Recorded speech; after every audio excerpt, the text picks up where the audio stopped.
Hi all, जैसा कि मैंने प्रॉमिस किया था कि 1 अप्रैल से मैं अपने डोमेन के बारे में बात करूंगी और मैं दिल की बात मन की बात नहीं करूंगी। सो आज का ये वीडियो बेसिकली पीसीओडी या फिर पीसीओएस के लिए है। मेरे जितने भी व्यूअर्स इसके बारे में रिक्वेस्ट कर रहे थे स्पेशली आपके लिए है, सो प्लीज़ मिस ना करें। ये सीरीज शुरू हुआ है, मुझे नहीं पता कितने वीडियोस लगेंगे, मगर हाँ, जब तक मैं आपके हर एक सवाल का जवाब ना दे देती हूँ मैं दूसरे टॉपिक पर नहीं जाऊँगी। ये मैं हर टॉपिक के साथ जस्टिस करने की कोशिश करूंगी जित हद तक मैं कर सकती हूँ। सो पीसीओडी पीसीओएस क्या है, हम इसके बारे में ज़्यादा बात नहीं करेंगे, इसके सिम्टम्स पे बात करेंगे। क्योंकि आप जब भी किसी किशोरावस्था जिसको एडोलेसेंट कहते हैं उस तरह की लड़की को या फिर किसी फीमेल को आप देखते हैं आफ्टर प्यूबर्टी की उसको फेशियल हेयर है, पिंपल्स हैं, उनके जो पीरियड्स हैं उनका साइकिल दुरुस्त नहीं है, जैसे पीरियड मिस हो जाता है, डिले हो जाता है, स्किप हो जाता है। तो ऐसे केसेस में आप उनको सलाह देते हैं कि आप अपने हार्मोनल टेस्ट करवाएं और पीसीओडी वगैरह का जो चांसेस होता है वहाँ पे आता है। जैसे मैं खुद की बात बताती हूँ, मुझे भी पीसीओडी था, इनिशियल स्टेज में ही पता चल गया था। जब मैं आज से 10 साल पहले की बात, मुझे नया नया एक्ने शुरू हुआ था ना, और मुझे उतना पता नहीं था उस समय में, जैसे मैं इतनी मेच्योर नहीं थी उस समय में मुझे, और पीसीओडी ना उतना कॉमन नहीं था। मतलब अभी के दौर में देखें ये तो मुझे लगता है इतना कॉमन है जैसे हर दूसरे या तीसरे बंदे को ही इसके सिम्टम्स हैं, बंदी को सॉरी, मगर उस समय ये इतना कॉमन नहीं था। जब मैं अपने डोमैट के बाद गई और जब फाइनली में पता चला कि मुझे पीसीओडी है। ये क्यूरेबल है, इसमें कोई प्रॉब्लम नहीं है। लेकिन अगर आप चाहेंगे कि सिर्फ डिजीज़ से, जैसे इसमें नॉर्मली डायबिटीज़ वाले जो मेडिसिन होते हैं, जो हार्मोनल पिल्स होते हैं, कॉन्ट्रासेप्टिव पिल्स होते हैं, इस तरह के मेडिसिन का यूज़ किया जाता है। और अगर आप चाहेंगे कि सिर्फ उससे आप इसको ठीक कर लें तो बिल्कुल भी नहीं, वो आपके रूट तक पहुंच ही नहीं पाता है, वो बस सिम्टोमेटिक असर देता है, वो सतह पे ही काम करता है। तो अगर आपको लगता है कि पीसीओडी पीसीओएस को आप जड़ से ख़त्म करना चाहते हैं तो उसके लिए सबसे पहले आपको रूट कॉज ढूंढना पड़ेगा कि आपको आखिर ये क्यों आया। बहुत हद तक ये लाइफस्टाइल से रिलेटेड होता है, जेनेटिक भी होता है मगर बहुत कम जेनेटिक देखा गया है, मगर लाइफस्टाइल से रिलेटेड बहुत ज़्यादा है। जब मैंने कॉर्पोरेट में काम किया करीब 2.5-3 साल, तो मुझे पता चला कि बहुत कॉमन है उन लड़कियों में, उन फीमेल्स में जो और शिफ्ट्स में काम करते हैं, जिनका वर्किंग आवर स्ट्रेच होता है, उनमें ये बहुत कॉमन है। तो कहीं ना कहीं हमारे अंदर का जो रिदम है, हमारे अंदर का जो एक बायोलॉजिकल क्लॉक है, उसको अगर आप डिस्टर्ब करते हैं तो हार्मोनल जो इम्बैलेंस है वो कॉज होता है और इस तरह की बीमारियां या परेशानियां आती हैं। अगर आपको पीसीओडी है, पीसीओएस है, तो घबराने की बिल्कुल भी ज़रूरत नहीं है। बजाते आपको ये सोचना है कि कहाँ कमी है। जैसे मैंने कल आपको एक टास्क दिया था कि अपने लाइफस्टाइल से 5 खामियां निकालिए। आपको वो खामी पता करनी है कि आखिर कहाँ क्या कमी है। अब कमी कहाँ हो सकती है? पहला, आपका नींद प्रॉपर नहीं है, ठीक है, आप बहुत लेट सो रहे हैं, बहुत लेट उठ रहे हैं, आपका नींद डिस्टर्ब है। दूसरा, आप बहुत ही ज़्यादा सीडेंटरी हैं, आपका एक्टिविटी लेवल बहुत कम है। तीसरा, आपका खान पान, आप बहुत ज़्यादा जंक खा रहे हैं, प्रोसेस्ड खा रहे हैं, प्रिजर्व फूड खा रहे हैं, आप मील स्किप कर रहे हैं, कुछ भी इस तरह का जो रिफाइंड फ्लोर है उस पर ज़्यादा कंजम्पशन है आपका। शुगर पे कंजम्पशन, जो सिंपल शुगर है उस पर कंजम्पशन ज़्यादा है, वो हो सकता है। आपका मोटापा डेफिनेटली वो हो सकता है। आपको देखना है कि आप कहाँ पे कमी कर रहे हैं। बिलीव में कहीं ना कहीं कमी जरूर होगी, अगर आप सोचेंगे तो आपको पता चलेगा फॉर श्योर, ठीक है। लाइफस्टाइल से जो रिलेटेड है वो आपको ही दुरुस्त करना पड़ेगा। उसके लिए डाइटिशियन या डॉक्टर कुछ नहीं कर पाएगा। आप 10 डाइटिशियन से मिल लेंगे, आपको 10 लोग सलाह दे देंगे, और आप जब तक इस पर काम नहीं करेंगे ये फिर वीडियो देखना या फिर आगे बढ़ना बहुत मुश्किल हो जाएगा, क्योंकि कोई रिजल्ट नहीं मिलेगा। अगर आप अपने लाइफस्टाइल को दुरुस्त नहीं कर सकते हैं तो पीसीओडी पे आप फतेह हासिल तो बिल्कुल भी नहीं कर सकते हैं। फिर से बोल रही हूँ, पीसीओडी इनफर्टिलिटी का भी बहुत बड़ा रीज़न होता है अगर आप इसको अच्छे से और सही टाइम पे ट्रीट नहीं करते हैं, ठीक है। आप पहले ये सोचने की कोशिश कीजिए, ये जानने की कोशिश कीजिए कि आप कहाँ पे गलत हैं या फिर कहाँ पे कमी है आपके लाइफस्टाइल में। जेनेटिक अगर है तो बहुत हद तक मेडिसिन और लाइफस्टाइल मॉडिफिकेशन से भी हम उस पर बहुत हद तक कंट्रोल कर सकते हैं। मगर अगर ये जेनेटिक नहीं है आपकी फैमिली में, मतलब आपकी माँ, नानी, दादी, इन लोगों को नहीं था, सिर्फ आपको हुआ है, तो इसका पूरा का पूरा वजह आपका लाइफस्टाइल है, खुद का लाइफस्टाइल है। मैं आपको 1000 सलाह दे दूँ, डॉक्टर आपको 1,00,000 सलाह दे दे, कुछ नहीं होने वाला है जब तक आप अपने लिए काम नहीं शुरू करेंगे। आपको अभी पहले क्या करना है, जो सबसे बड़ी बात है, शुरुआत की जो बात है, अपने लाइफस्टाइल को दुरुस्त करना है। लाइफस्टाइल को दुरुस्त करना 1 दिन 2 दिन 1 महीने में शायद नहीं हो पाएगा, ठीक है, मगर अगर आप आज शुरू करेंगे तो हो सकता है आने वाले 1 महीने 3 महीने 6 महीने 1 साल में प्रॉपर हो जाए। लेकिन अगर आप शुरुआत ही नहीं करेंगे तो होने का चांसेस ही ज़ीरो है ना। आपको शुरुआत तो करनी ही पड़ेगी। फिर क्या होता है, कुछ लोग शुरू करते हैं फिर धड़ाम से गिरते हैं, फिर बैंग एकदम से शुरू हो जाते हैं फिर धड़ाम से गिरते हैं। मैं हमेशा अपने क्लाइंट्स को बोलती हूँ, अपने पेशेंट्स को बोलती हूँ कि बी द टॉर्टॉइस, कछुआ बनो, खरगोश मत करो, छलांगे मत मारो, गिर जाओगे। अगर आप स्लोली आगे बढ़ेंगे, बेबी स्टेप्स लेंगे तो आप परसिस्टेंट रहेंगे और जीत आपकी ही होने वाली है ना। सबसे पहले अगर आप एक हाउसवाइफ है, होम मेकर है, आपको पीसीओडी पीसीओएस है, तो आप ये 5 चीज़ें पहले देखें। आप क्या समय पे खाना खा रहे हैं, आप क्या एक हेल्दी खाना खा रहे हैं जो आपके उम्र, आपके हाइट वेट के मुताबिक है, क्या आप वैसा हेल्दी खाना खा रहे हैं, क्या आप प्रॉपर नींद ले रहे हैं, क्या आपका फिजिकल एक्टिविटी प्रॉपर हो रहा है, आपका कितना टाइम बैठे में जा रहा है। मुझे बहुत लोग ऐसे मिलते हैं जो कहते हैं कोई चाय बता दो, कोई नुस्खा बता दो, कोई ऐसा सप्लीमेंट बता दो कि मैं बैठे बैठे ही वेट कम कर लूँ, ठीक है। फिर तो लोग कहते हैं अरे मैं क्या करूँ, टाइम ही नहीं मिलता है, बच्चे हैं, ये है वो है।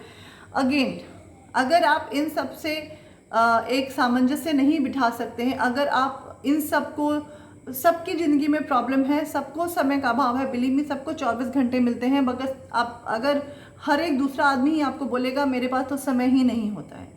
कहते हैं ना, जहाँ चाह वहाँ राह। तो जब तक आपको एक चाह नहीं है तब तक आपको राह नहीं मिलेगी। फिर से बोलूँगी, हर कुछ साइकोलॉजिकल होता है, दिमाग की उपज होती है हर कुछ, और जब तक आप अपने दिमाग को अपने हाथ में, अपने कंट्रोल में नहीं लाते हैं, आपका लाइफस्टाइल चेंज नहीं हो सकता है। क्योंकि 1 दिन की बात नहीं है, 2 दिन की बात नहीं है, 3 दिन की बात नहीं है।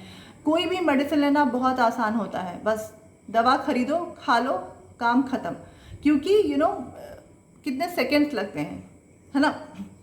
जब आप लाइफस्टाइल की बात करते हैं तो इसमें बहुत टाइम लगता है, ये टाइम टेकिंग है, मगर इससे जो आपको राहत मिलेगी वो परमानेंट होगा, वो सोल्यूशन परमानेंट होगा। तो पीसीओडी पीसीओएस हर तरीके से ही आपके लाइफस्टाइल से जुड़ा हुआ है। जब तक आप अपने लाइफस्टाइल को दुरुस्त नहीं करते हैं, पीसीओडी और पीसीओएस जो भी है, इस पे आप फतेह हासिल नहीं कर सकते हैं। तो सबसे पहले क्या करना है, अपने लाइफस्टाइल के बारे में सोचना है। तो ये तो होम मेकर की बात हो गई। जो हॉस्टलर हैं, जो शिफ्ट्स में काम करती है, वो सोचें यही 5 बातों पे, फिर वो सोचें कि वहाँ पे क्या कमी है। अब जो शिफ्ट्स में काम करते हैं वो जॉब तो नहीं छोड़ सकते ना, वो तो ये नहीं बोल सकते कि नहीं भैया मेरा शिफ्ट चेंज कर दो वरना मैं नहीं आऊँगी, मुझे पीसीओडी हो गया है। कहेंगे ठीक है आप घर पे ही रहो, हमें 10 बंदे और मिल जाएंगे। ऐसा नहीं हो सकता है। जो इस कैटेगरी के लोग हैं उनको अपने शिफ्ट के मुताबिक अपने आप को चेंज करना चाहिए। मैं अपने क्लाइंट्स को ये बात हमेशा समझाती हूँ कि जब जागो तभी सवेरा। अगर आप 5 बजे शाम को जाग रहे हैं, मतलब जो नाइट शिफ्ट करते हैं और सवेरे 7 बजे सोते हैं, तो डेफिनेटली शाम को 5 बजे ही उठेंगे, है ना। उठना भी चाहिए, मतलब 5 बजे नहीं तो 3 4 5 ऐसे जो उठते हैं, क्योंकि 7 से 9 के बीच में वो लोग सोते हैं। आप जो 5 बजे उठते हैं, ये 5 PM आपका अर्ली मॉर्निंग होगा। ये आपको समझना ही पड़ेगा। आपके अपने जो बॉडी का एक मेटाबॉलिज्म है उसको आप अपने शिफ्ट के साथ रोटेट करें, वरना आपको बहुत मुश्किल होगी, क्योंकि आप कंफ्यूज हो जाएंगे, आप मील स्किप करेंगे, आप अननेसेसरी स्नैकिंग की तरफ जाएंगे, है ना। बिंज ईटिंग होगा। आपको क्या करना है, जब जागो तभी सवेरा। जब आप 5 बजे सो के उठते हैं वो आपका अर्ली मॉर्निंग है और आपके दिन की शुरुआत वहीं से होनी चाहिए। सिमिलरली अगर आप दोपहर में 2 बजे सो के उठ रहे हैं, जो 2 बजे आपका 2 PM लोग लंच करेंगे, मगर वो आपके ब्रेकफास्ट का टाइम होगा, तो वो आपका ब्रेकफास्ट होगा। तो ये बात बहुत ध्यान रखनी है ऐसे लोगों को जिनका शिफ्ट ड्यूटी होता है, ठीक है। और ये शिफ्ट ड्यूटी आमतौर पे महीने में एक बार चेंज होता है या फिर 2 हफ्ते में एक बार चेंज होता है। तो हर 2 हफ्ते में एक बार आपको अपने जो दिनचर्या है उसको अपने शिफ्ट के मुताबिक चेंज करना ही पड़ेगा।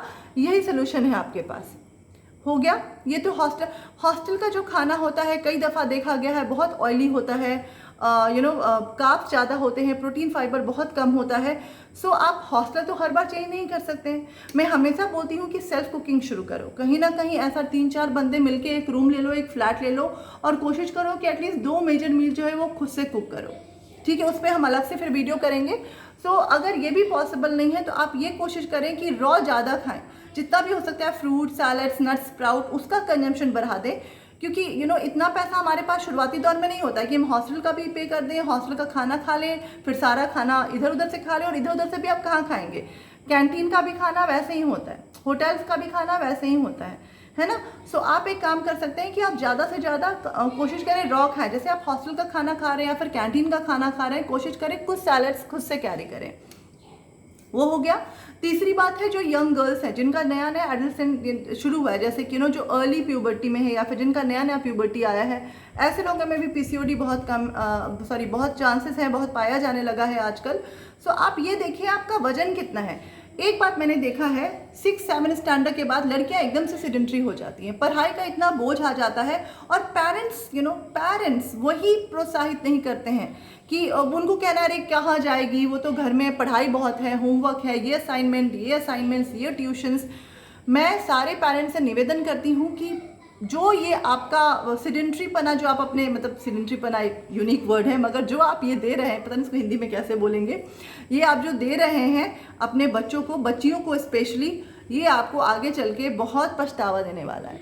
तो आपका उनका जो पढ़ाई है उसके लिए आप इनकरेज करें, मगर उनको हमेशा इनकरेज करें कि एक एक्टिविटी ज़रूरी है, शाम को 2 घंटे घर से बाहर निकलो, दौड़ो, साइकिल चलाओ, डांस क्लास जाओ, स्विमिंग जाओ, बैडमिंटन खेलो, आउटडोर स्पोर्ट्स करो।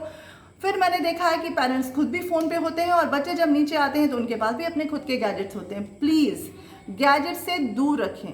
ये हार्मोनल इम्बैलेंस का बहुत ही बड़ा रीज़न है। आज के जो बच्चे हैं ना, वो समय के से ज़्यादा जल्दी मैच्योर हो जा रहे हैं। कहीं ना कहीं गैजेट, सोशल मीडिया भी इसके लिए जिम्मेदार है, और जो हार्मोनल चेंजेस है वो इस पे डिपेंड करता है। सो अपने बच्चों का गैजेट टाइम फिक्स करें। और मैंने ये भी देखा है कि आजकल गैजेट होना तो एक स्टेटस सिंबल हो गया है। अभी मैंने कुछ दिनों पहले मेरे घर में एक बच्चा है 14-15 साल का।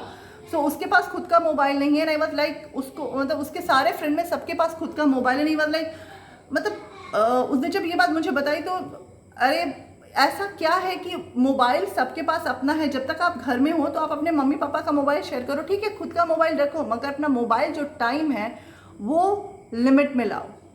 क्योंकि गैजेट्स आजकल के बच्चों को समय से जल्दी मैच्योर कर रहे हैं, समय से ज़्यादा बड़ा कर रहे हैं, और हार्मोन्स इन सब पे डिपेंड करता है। सो हर पेरेंट्स से एक विनती है कि बच्चों को पढ़ाई में अच्छा करवाएं, ठीक है, लेकिन बच्चों को प्रोत्साहित करें कि एक्टिव रहो। दिन भर बैठ के किताब पढ़ने से बच्चा IAS IPS कुछ भी बन जाए, मगर बच्चों का जो ये हार्मोनल इम्बैलेंस है, जो ओबेसिटी है, ये उनको जाके आगे चल के बहुत परेशान करने वाला है। तो ये भी बात हो गई। बाकी जो PCOD PCOS है, फिर से मैं जो बोलूँगी, अपने रूट कॉज को ढूंढें। आप देखें कि आपके लाइफस्टाइल में क्या क्या कमियां हैं। जब जब वो कमियां आपको सामने दिखती हैं उसको नोट करें, और जब भी आप अपने डॉक्टर के पास, डाइटिशियन के पास, किसी भी क्लिनिशियन के पास जाते हैं तो उनसे डिस्कस करें। मे बी वो आपको कुछ सोल्यूशन दे, मगर कोई भी बंदा आपको सोल्यूशन देगा, उसको कितना हद तक आप अपनी ज़िंदगी में ला सकते हैं वो सिर्फ और सिर्फ आप पे डिपेंड करता है। कितना भी दवा खा लें, कितना भी आयुर्वेदिक, होम्योपैथी, एलोपैथी कुछ भी ट्रीटमेंट कर लें, मगर ये जो आपका लाइफस्टाइल मॉडिफिकेशन है, इसके बिना आप किसी भी तरीके के हार्मोनल इम्बैलेंस पे फतह नहीं पा सकते हैं। फिर से बोलूँगी, आगे का जो दूसरा वीडियो होगा वो लाइफस्टाइल मॉडिफिकेशन डाइट पे होगा। आज तो बस मैंने आपको बेसिक चीज़ें बताई हैं, क्योंकि ये बहुत ज़रूरी है। ये बहुत ज़रूरी है जानना कि किस तरह से आपका लाइफस्टाइल खुद का आपके हार्मोन्स को प्रभावित करता है, ठीक है। मैं बिल्कुल भी क्लिनिकल डिटेल में नहीं जा रही, क्योंकि आप में से और मेरे में से डॉक्टर्स बहुत कम हैं, और मुझे एक लेमैन को समझाना है, मुझे आप लोगों को समझाना है, तो मैं बहुत ही सुपरफिशियल बातें करूंगी जो आप लोगों को समझ में आ जाएगी। अगर आपको लगता है कि मैं क्लिनिकल डायग्राम्स, मेटाबॉलिज्म इसके बारे में बोलूँ तो आप मेरे से बोल सकते हैं, और मैं इसके बारे में बोल सकती हूँ, मगर मुझे उसमें कोई भी इंटरेस्ट नहीं है, क्योंकि वो समझना और समझाना कोई मतलब नहीं है। मुझे बस ये समझाना है कि आप इस पर कैसे विजय पा सकते हैं, कैसे फतह पा सकते हैं, कैसे ये बीमारी या फिर ये जो भी सिंड्रोम है वो जड़ से ख़त्म किया जा सकता है, ठीक है। सो पहले अपने लाइफस्टाइल को एसेस करें। आप देखें कि आपके लाइफस्टाइल में कहाँ क्या कमी है, ठीक है, और उसका पॉइंट बनाएं। हो सके तो मुझे कमेंट में डालें, ओके। जब आप कमेंट में डालेंगे, हम एक एक करके हर पॉइंट पे डिस्कस करेंगे और सोल्यूशन निकल जाएगा, क्योंकि कोई भी ऐसी चीज़ नहीं है जो इम्पॉसिबल है। ये बात तो मान लीजिए। आपकी जो ज़िंदगी है, आपका जो दिमाग और शरीर है, वो 99.9% आपके हाथों में है, और वो जितना भी आपके हाथों में है उस पर काम करना भी आप ही के हाथ में है। ठीक है। सो सबसे पहले अपने लाइफस्टाइल को असेस करें, देखिए आप कहाँ पे मात खा रहे हैं, कहाँ पे आपको थोड़ा सा कमी लग रहा है, कमेंट में डालें। हम एक एक करके हर पॉइंट पे डिस्कस करेंगे। आज के लिए इतना ही। सो जो पीसीओडी पीसीओएस है बेसिकली जेनेटिक भी होता है, मगर काफ़ी हद तक कि आपके लाइफस्टाइल से जुड़ा होता है। सो ओबेसिटी से रिलेटेड होता है। लोग कहते हैं कि अरे मेरा तो वजन ही नहीं कम हो रहा है क्योंकि मुझे पीसीओडी है। ऐसा बिल्कुल भी नहीं होता है। मैं 3 केजी ही ओवरवेट थी जब डायग्नोस हुआ था ये पीसीओडी। मैंने 3 केजी बहुत आराम से कम कर लिया था, क्योंकि मैंने डॉक्टर को बोला था भैया मुझे मेडिसिन नहीं चाहिए। तो मैंने अपना वजन कम कर लिया, अपना लाइफस्टाइल चेंज कर लिया, और बिना मैंने बस 1 महीना मेडिसिन लिया था, उसके बाद मैंने मेडिसिन कभी भी नहीं लिया। सो वजन कम, आपका वजन अब मेरा हो गया तो ऐसा नहीं है कि आपका नहीं होगा। आप लोहा का तो बने नहीं है ना, आप पत्थर का तो बने ही नहीं है ना। जैसे मेरा शरीर है वैसा ही आपका शरीर होगा। सो ऐसा नहीं है कि श्रुति ने कम कर लिया क्योंकि वो डाइटिशियन है, मैं तो नहीं कर पाऊंगी। हाँ, आप नहीं कर पाएंगे अगर आप कोशिश ना करेंगे। आप नहीं कर पाएंगे अगर आप कोशिश करके 2 दिन में, 4 दिन में, 2 महीने में छोड़ देंगे। बैंग लाइक वो रैबिट कि चलते चलते अब तो मैं बहुत अच्छा कर रहा हूँ, अब सो जाओ, तो फिर क्या होगा, कछुआ जीत जाएगा। सो कछुआ बन जाइए, धीरे धीरे आगे बढ़िए, बेबी स्टेप लीजिए, पहले अपने लाइफस्टाइल को असेस कीजिए। और कल हम लोग फिर एक स्टेप आगे बढ़ेंगे। कल हम डाइट पे फोकस करेंगे, उसके बाद हम लाइफस्टाइल पे भी फोकस करेंगे। जो हॉस्टलर हैं उनके बारे में स्पेशल एक वीडियो बनाएंगे कि कैसे क्विक स्नैक्स रख सकते हैं, कैसे आप अपने जो हॉस्टल की फूड है उसको थोड़ा सा मॉडिफिकेशन लाके उसको बैलेंस कर सकते हैं। उस पर भी एक वीडियो बनाएंगे।